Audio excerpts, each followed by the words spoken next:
So, Larry, the big news that I've been concentrating on for a while here has been this entire oil problem. And the oil problem is, again, kind of good news for Tesla because the higher the price of oil, the more likely people are going to look at the chance of buying an electric vehicle. And this Right. will be especially true in the Midwest, where the Midwesterners have paid much less for gasoline than we do on the coasts. And so the price of gas going up there has a bigger impact, or it's a more visible impact, and might cause people to start looking maybe for the first time at the possibility of an electric vehicle.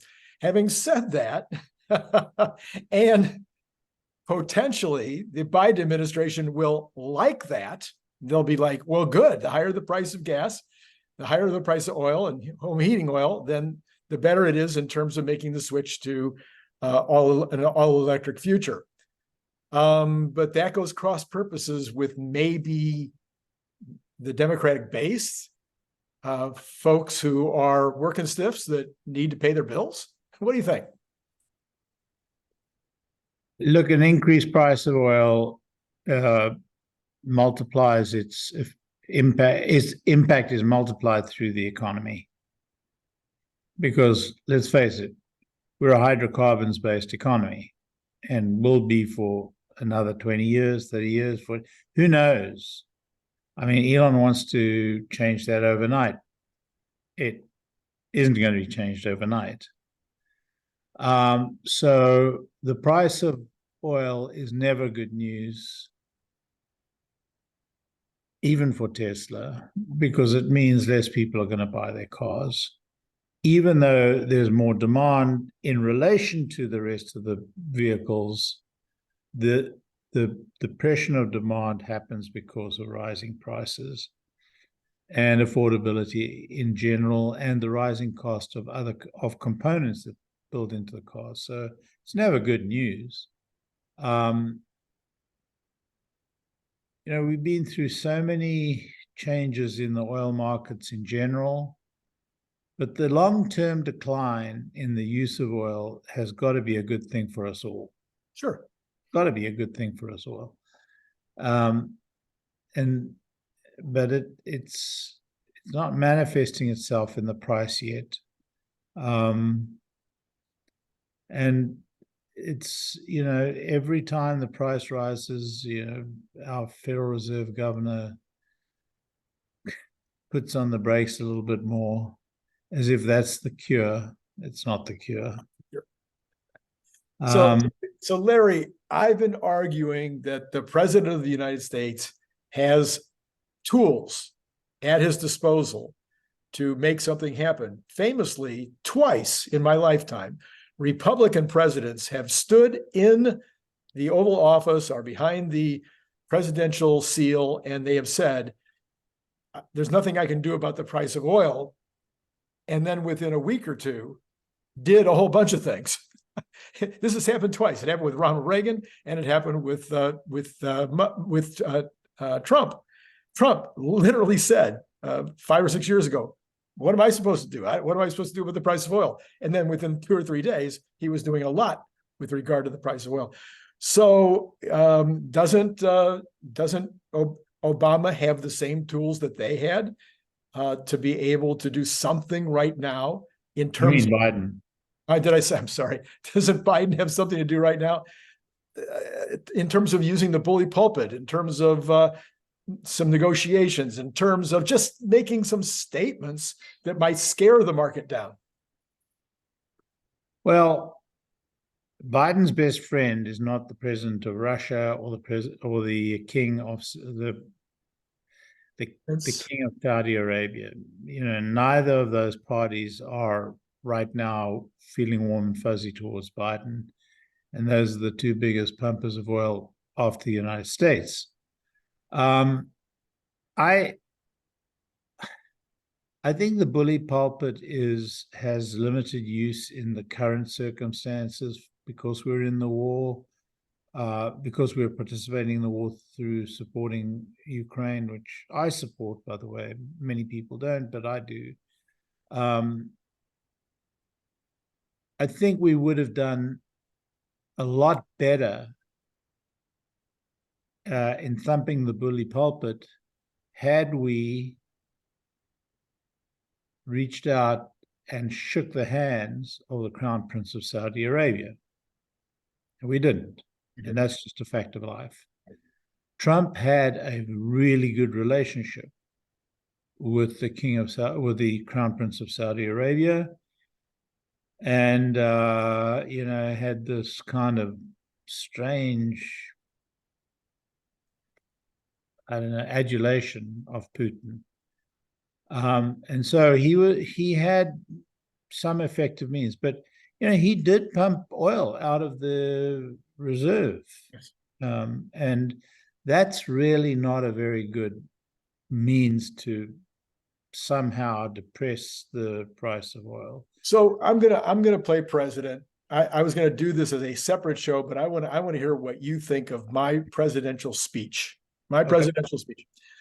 Ladies and gentlemen, boys and girls,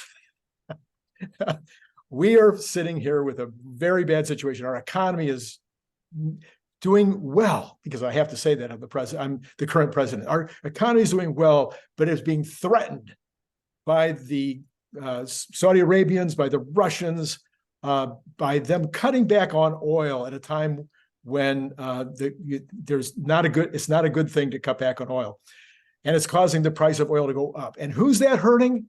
It certainly isn't hurting the people that make $100,000 a year. It's hurting the people, the workaday folks that are out there every day earning a paycheck. Those are the folks that are getting hurt. We also have to take into consideration that while we are doing everything we know how to do to reduce the use of oil and coal and natural gas, it is not going to happen overnight. We currently still need these things in order to run the country. And therefore, I am today declaring that we will pump this much out of the strategic reserve. We will talk to our American companies to see what they can do to maximize their production. And if they won't maximize production, then we might even go so far as to declare some kind of a national emergency to make them increase production, because basically this is an international war on the price of oil, and we have two countries in the world that are controlling our economy through their decision making. Okay, something like that. It's a terrible idea. It's a terrible idea. That's why I like having you on here, Larry. There's no kissing up here. No, it's a terrible idea. Look, you don't pump oil out of strategic reserve because of price. You pump oil out of strategic reserve because somebody's trying to cut you off. Saudis aren't cutting us off. We're the biggest oil producers in the world. So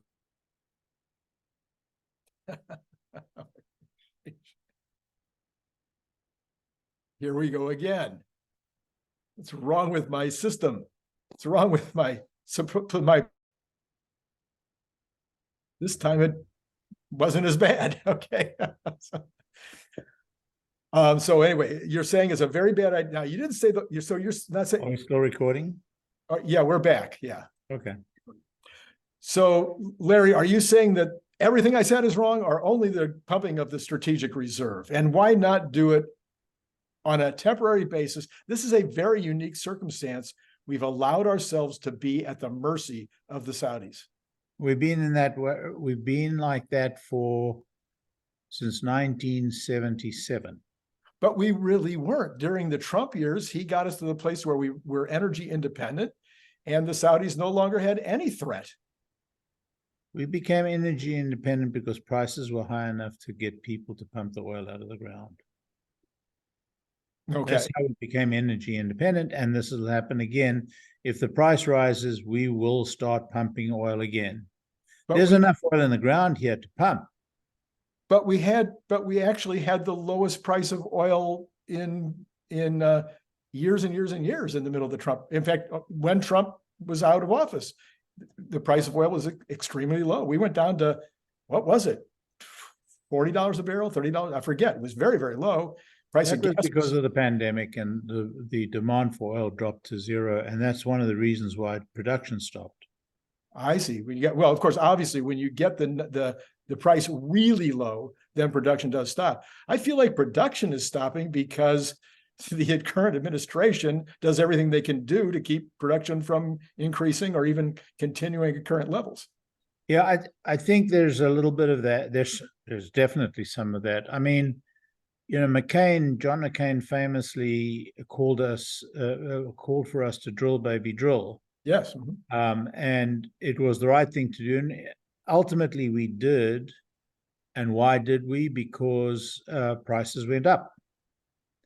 And because we discovered some new technology that reduced costs. And that very nice algorithm drove production. But when prices collapsed and the cost of drilling went up at the same time, that led to a restriction on the amount of oil we produced. Now, in that circumstance, pumping oil from the strategic reserve is exactly the wrong thing to do. Why? Because it keeps the price down and therefore depresses drilling. With the price being at over 100, I suggest that the drilling may start up again, which will start the virtuous circle again. So, you can't pump a reserve. You cannot use your reserves of oil to affect price. You may do it for a month or 2 or 3 months. You may do it for a very short period of time, but all that you're going to do is deplete your reserves. And then you're going to need your reserves. So then, Larry, it sounds like we're stuck under your analysis. We'd be stuck with $90 to $100 oil for years to come. Well, I'll modify that. Firstly, we have an enormous amount of oil in the country in reserve, just not in the strategic reserve. Yeah, it's in the ground. And we should license the drilling of it. We should license it in Alaska, and we should license it and we should build the pipelines and license it to be drilled from the ground. We're not going to need the oil for very much longer. In 10 to 20 years' time, we'll have fusion reactors, we'll have wind, we'll have solar, and we'll have the means to distribute it and the batteries to support all of that. It's coming, 10 to 20 years' time. So this is a good time to let people really drill like crazy, because this will get us through that period. And then you spark all kinds of debate about the CO2 and about, the bad things the oil is going to do to the ground and the environment and all that, if I may say so, using the technical term, crap. We're an oil-based economy globally. And that's it. And we don't use anything like the amount of oil, for example, that China uses. Of course, per capita, we use a lot more, but we're working very diligently towards a carbon-free economy. And I support a carbon-free economy. But to build the wealth necessary to support the transition to a carbon-free economy, we should be exploiting carbon as best we can in the interim. I agree with you 100%. My speech was designed to be a sister soldier moment. My speech was designed to have the President Biden, who is 100% trying to eliminate oil as fast as he possibly can. He is the guy. He's the Nixon who can go to China. He's the guy who can say, look, we understand that we're trying to get there as fast as we can. No, the average person out there is not going to understand that we need to build the wealth to get there, but they would understand it. It's the poor that get hurt. And plenty of people are saying that, but not the people on the left, which is interesting. Lots of people on the right are saying it's the poor that get hurt. They're using it as an argument. But he could say it from the left. He could say the poor and the middle class are getting hurt by this. It is a tax. It is no different than a tax, and it's more disruptive than a tax because you can't control it like you can a tax. Now that's a great message. Okay, there you go. See, I thought the message is good. The cure was bad. Oh, I see. Okay. Taking oil out of the reserve is just bad. The reserve is there for critical moments when we do get people threatening to blackmail us. So therefore, if he gets on and he says, this is the problem and the solution is drill, baby, drill. For example.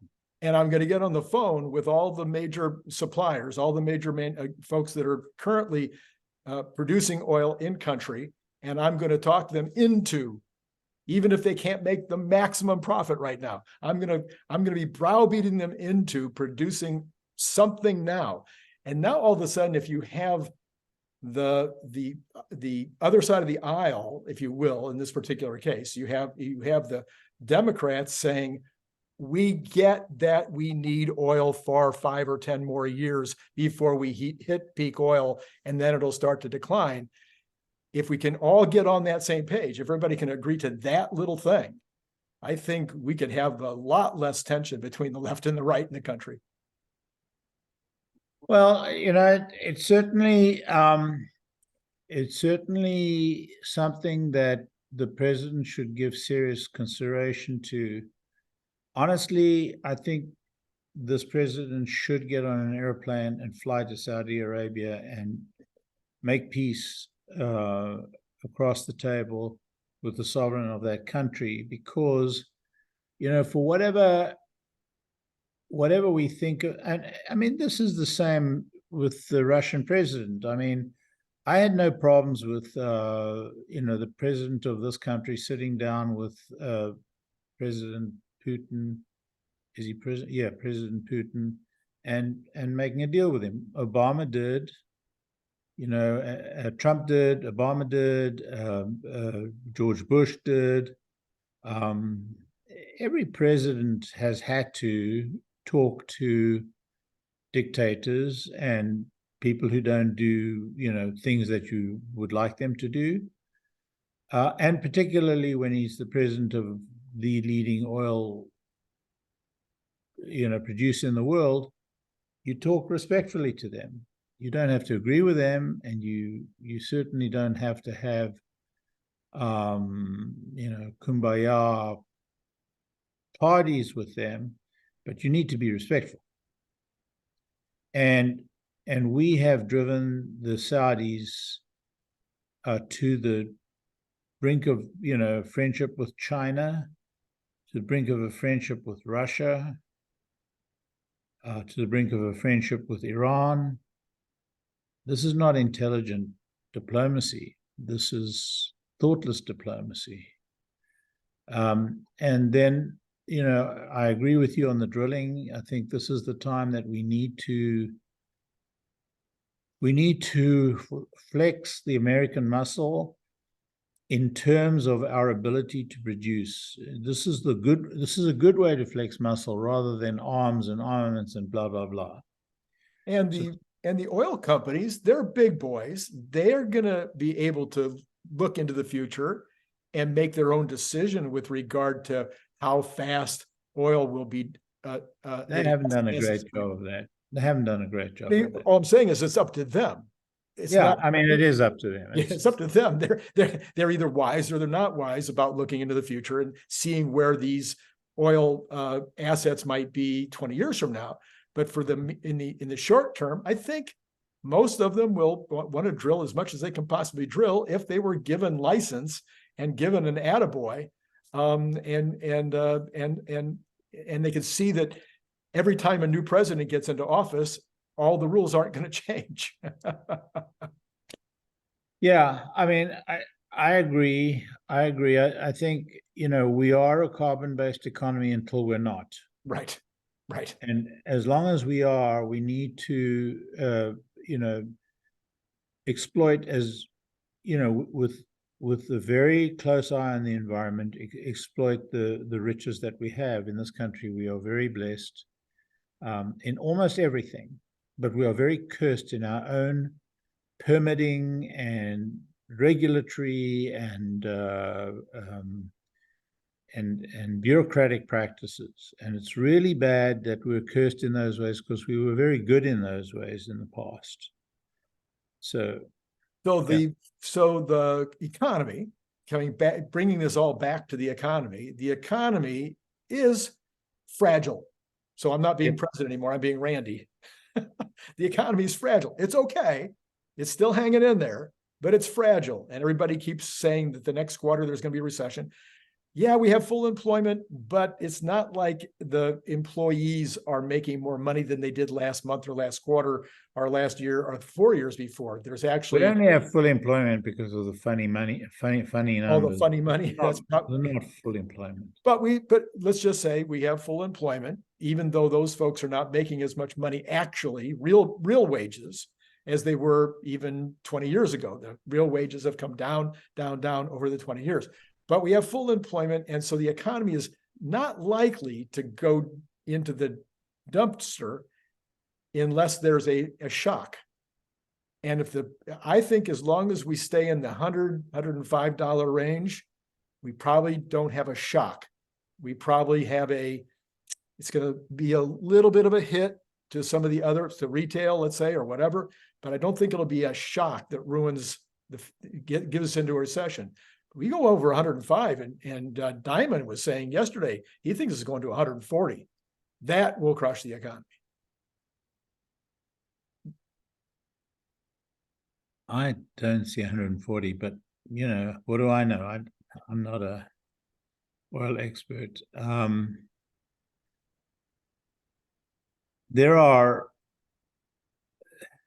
Firstly, I don't agree the economy's, just fragile. I think the economy is under real stress. I think the unemployment rate is a lot higher. The participation rate in the economy is shockingly low, in my judgment. I think it's at a historic low, 20-year low. And that's partly because of an aging population, but only partially due to an aging population. I think it's primarily because of people not feeling that they can get reasonable employment. It's actually, they're probably better off not working. Those are the concerns I have. And I think this government is fighting inflation, which I don't believe it to be the problem that they believe it to be. Now, I could be wrong. Larry Summers thinks that inflation is our biggest problem. So you have this, this balanced fear of too much inflation, fear of too much deflation. But the price of oil is not helping. It's not helping at all. And the solution to the price of oil is to step down off a high horse and get to talk to the Saudis. They are the key. They have been driven into the Russian camp and into the Iranian camp, and this is just bad. Yeah. Bad. So the headline on that, or the articles that I've read, say that the Saudis, as much as they are allying with the Russians on this particular deal, that the biggest problem is that the Saudi crown prince had a big budget. He had all this money spent, and then the Chinese economy kind of slowed down, the world economy kind of slowed down, and all of a sudden he didn't have enough money coming in to meet his budget, and so he needed $100 oil in order to make that happen. And I can see that being, not so. If I'm sitting now I'm going to be the Saudi king, I'm sitting there going, I want $100 oil, but I don't want $140 oil because I don't want to kill the goose. I don't want to kill the American economy, because then I go back to the same problem. I don't have enough income to pay my bills. Yeah, it could be. I think there's a lot of ways to interpret it. It's a little, unclear to me. But I think there are opportunities for us that we're not pursuing. Yeah, well, that was the point. and that's what I keep wondering. I even wonder, again, if I sit as a Democrat contemplating an election in 14 months and thinking to myself, I could have a recession in the first quarter, that is and I could have, gasoline back over $6. I think I paid $5.75 the other day. I still have a Volvo. I have to put actual gas in. My wife, she has the electric car. But anyway, I think I paid $5.75 or something in California, but we could have extremely high gas prices and a recession in the first quarter of an election year. That is pretty much an automatic see you later, current administration. Yeah. You make me very unhappy, Randy. Oh, no. So somebody, if I was a Democrat right now in some position of authority or trying to help make decisions, I'd be saying, what do we have to do right now in order to not let us have a recession in the first quarter and not have gas prices at crazy high numbers? Yeah. It's the